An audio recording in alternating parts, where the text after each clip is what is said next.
இன்னைக்கு பாருங்க, ஒரு கூட்டம் இருப்பாங்க, கடற்கரையில் கூட்டத்தை போட்டுக்கிட்டு குருடன் பார்க்கிறான், செவிடன் கேட்கிறான்.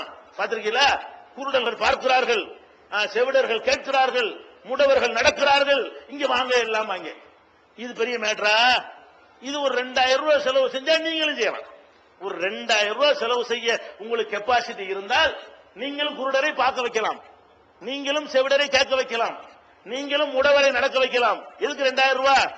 நடிக்கிறான்ல குருடன், அவனுக்கு கொடுக்கறதுக்கு தான். குருடனா நடிக்கிறதுக்கு அவனுக்கு 2000 ரூபாய் கொடுத்தீங்கன்னா ப்ரொஃபஷனலா கூட்டு வரணும்ல. அமைச்சூரா கூட்டு வந்தா ஒழுங்கா நடிக்க மாட்டாங்க. அந்த தொழில் முறையில் உள்ள நடிகர்களை கொண்டு வந்தா தான் அழகா என்ன செய்வாங்க, நடிப்பாங்க.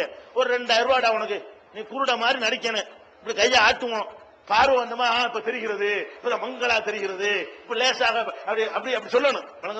சொல்லி இப்ப நல்லா தெரிகிறது, பிளாக் அண்ட் ஒயிட்டா இப்ப தெரியுது, இப்பதான் கலர் ஏறுது, இப்படி எல்லாம் அழகா நடிச்சுன்னு சொன்னா இப்படித்தானடா நீங்க குருடனை குணமாக்குறீங்க, குருடனை பார்க்க வைக்கிறீங்க, குருடனை பார்க்க வைக்கிறேன், செவிடனை கேட்க வைக்கிறேன். இந்த ஒரு டயலாக வச்சு டிவியை திறந்தா இதான் நடந்து கொண்டிருக்கு. இது சட்டத்தில் உண்டா? இது இந்திய சட்டப்படி இந்த நிகழ்ச்சிகள் ஒளிபரப்பலாமா? டிவியில வச்சுட்டு ஏமாத்துறான், குருடன் பார்க்கறான், செவிடன் கேட்கிறான். அது எப்படா குருடன் பார்த்தா எதுக்கு ஆஸ்பத்திரி? எதுக்கு இந்த ஆஸ்பத்திரி? இவன் ஆஸ்பத்திரி நடத்துறான். எவன் குருடன் பார்க்கறான் ஏமாத்துறானோ அவன் தான் உள்ள ஆஸ்பத்திரி நடத்துறான். அதுல கூட பாருங்க, கடவுள்கிட்ட வந்து ஜெபம் பண்றான். ஜெபம் பண்ணி உங்களை முன்னேற்ற போறோம். எப்படி ஜெபம்? கடவுளை வந்து மிரட்டி இறங்குறாங்க. வேலைக்காரனா கருணாநிதி பேசுவேன், நீ கடவுள் இயேசுவ கடவுள்ல வச்சுக்கிறோம்டா, இயேசுவ கடவுள்ல வச்சுக்கிறோம். கடவுள்கிட்ட பேசுறதுக்கு ஒரு முறை இல்லையா? ஒரு முதலமைச்சரை போய் கொண்டு போயிடுறாங்க, சில்ப கட்டி அனுப்பிடுறாங்க. இது என்ன பாத்தீங்களா டிவியில? இப்படி கசைக்கு புளியறானுவோம். இது என்ன? இது வந்து சொல்ற அதுதான் எடுத்து வச்சுக்கிறேன். இவனுங்களை பத்தி இயேசுநாதர் சொல்லி இருக்கிறார். இவனும் ஆபத்தான சக்திகள். இந்த சாமியார்கிறதுல அடி எடுத்து கொடுத்தது இவர்கள் தான். இங்க உள்ள சாமியாருக்கெல்லாம் கைடு பண்ணி கொடுத்தது, இல்லாத இருக்கிறதா காட்டினவன் யாரு? இவர்கள் தான். இவர்களை பத்தி பாருங்க, மத்தேயுல ஈசா நபி இயேசுநாதர் சொல்றாரு. அன்றியும் பைபிள்ல உள்ளது, பைபிள்ல மத்தேயுல வந்து 6வது அதிகாரம் 5 to 8 வரை உள்ள வசனங்களை நான் வாசிக்கிறேன். அன்றியும் நீ ஜெபம் பண்ணும் போது மாயக்காரரை போல் இருக்க வேண்டாம். மனுஷர் காணும்படியாக அவர்கள் ஜெப ஆலயங்களிலும் வீதிகளின் சந்திகளிலும் நின்று ஜெபம் பண்ண விரும்புகிறார்கள். அவர்கள் தங்கள் பலனை அடைந்து தீர்ந்ததென்று, இந்த உலகத்தில் எல்லாம் கிடைச்சு போச்சு என்று மெய்யாகவே சொல்கிறேன். நீயோ ஜெபம் பண்ணும் போது உன் அறை வீட்டிற்குள் பிரவேசித்து உன் கதவை பூட்டி, ஜெபம் எப்படி பண்ண சொல்றாரு இயேசுநாதரே? டேய், ஜெபம் பண்ணா மக்களுக்கு தெரியக்கூடாது, கதவை பூட்டிக்க, ரூமுக்குள்ள போய் இருந்து அந்தரங்கத்தில் இருக்கிற உன் பிதாவை நோக்கி ஜெபம் பண்ணு. அப்பொழுது அந்தரங்கத்தில் பார்க்கிற உன் பிதா வெளிரங்கமாய் உனக்கு பலனளிப்பார். அன்றியும் நீங்கள் ஜெபம் பண்ணும் போது அஞ்சாணிகளை போல் வீண் வார்த்தைகளை அளப்பாதேயுங்கள். அதே பண்றாங்க, அஞ்சாணிகளை போல வீண் வார்த்தைகளை போட்டு அளப்பாதீங்க. அவர்கள் அதிக வசனிப்பினால் தங்கள் ஜெபம் கேட்கப்படும் நினைக்கிறார்கள். இப்படி அலட்னா என்ன செய்யும்? கடவுள் பயந்துகிட்டு கொடுப்பார் நினைக்கிறாங்களாம். அவர்களை போல நீங்கள் செய்யாதிருங்கள்.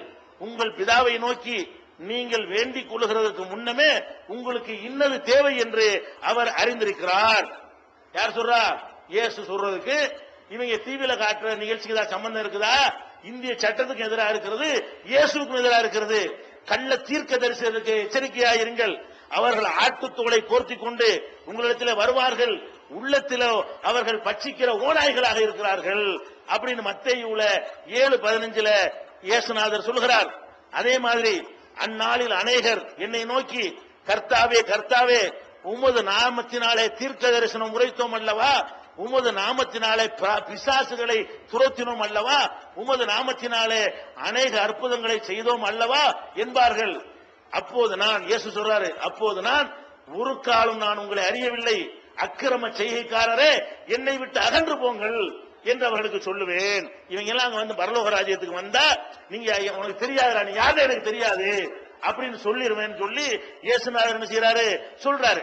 அதே மாதிரி வந்து இந்த ஜெப கோபுரம் ஆலயம் சொல்லி மக்கள்கிட்ட கோடானு கோடியா வசூல் பண்ணி பணத்தை திரட்டி கொண்டிருக்கிறார்களே, உங்கள் கச்சைகளில் பொன்னையாவது வெள்ளியையாவது செம்பையாவது வலிக்காக பையையாவது 2 அங்கிகளையாவது பாதரட்சைகளை, செருப்பு பாதரட்சைகளையாவது தடியையாவது தேடி வைக்க வேண்டாம். பாதிரி வேலை செய்யக்கூடியவர் என்ன செய்யணுமா, கையில தங்கம் வச்சுக்கிற கூடாது, வெள்ளி வச்சுக்கிற கூடாது, செம்பு வச்சுக்கிற கூடாது, பைய கூட வச்சுக்கிற கூடாது, அதுல 2 சட்டை கூட வச்சுக்கிற கூடாது, செருப்பு கூட வச்சுக்கிற கூடாது, தடி கூட வச்சுக்கிற கூடாது. அவர் சொல்றாரு, இயேசுநாதர் சொன்னாரு, அழகா எச்சரிச்சிருக்கிறாரு. அதை மீறி அந்த ஒரு கூட்டம் என்ன பண்ணுது, நாங்கள் செத்தவங்களை பிழைக்க வைக்க போறோம், நோயாளிகளை குணமாக்க போறோம் அப்படின்னு சொல்லக்கூடிய காட்சியெல்லாம் பாக்குறோம். அதே மாதிரி மாயக்கார வேத பாரகர, வேதத்துக்கு சொந்தக்காரர்களே, உங்களுக்கு ஐயோ, மனுஷர் பிரவேசியாதபடி பரலோக ராஜ்யத்தை பூட்டி போடுகிறீர்கள், நீங்கள் அதில் பிரவேசிக்கிறதும் இல்லை, பிரவேசிக்க போகிறவர்களை பிரவேசிக்க விடுவதும் இல்லை அப்படின்னு சொல்லி என்ன செய்யறாரு, அது ஒரு பக்கத்தில் எச்சரிக்கிறாரு.